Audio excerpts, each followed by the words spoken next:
All right, guys, we're going to go over a quick movement for you. You guys are going to have this in CF class programming on tomorrow, the 17th of November. So we're doing a supine to prone dumbbell bench press from a hip thrust position. So working some trunk engagement along with some pressing. So a cool little kind of accessory full body movement. So first thing we're going to talk about hip thrust positioning.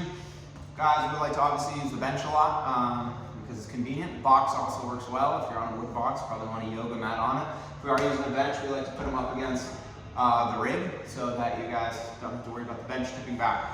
So first thing, setting up for your hip thrust position, right? Really important. We preach this a lot. Want to think about those scapulas as hooks, and they're what are kind of holding you on the bench, right? You're not propped up here, and that won't work in this drill, all right? If you do this when you normally hip thrust, you can't be propped up on your elbows, all right? And you shouldn't be anyway. So we think about those scaps, right?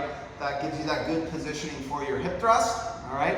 So in this movement, we're going to be in a static hip thrust position at the top, all right? So remembering when we come to the top of that position, we want to focus on those low abs engaged and that spine staying neutral, and those glutes are obviously on nice and tight, right? The difference between this position and what some people do is hyperextend, right? Loss of lumbar, or overextension of lumbar rather, all right? And kind of cranking on the back. Glutes are still engaged, but not the best position, and our abs are a lot looser, all right? Versus if we come down here in a much tighter position. So that's the base of the movement, right? We're gonna start in that position, and we're gonna hold that position. And then from there, so I have my shoulders in place, my scapula is kind of hooked on the bench. I can bring my hips down to kind of just help me pick the dumbbells up to start.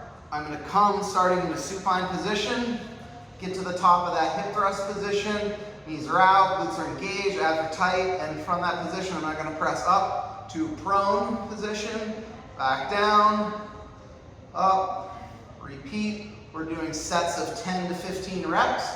All right, so starting with whatever load is appropriate and kind of building through your sets as deemed fit. So a little hip thrust bench with dumbbells from a supine to prone position.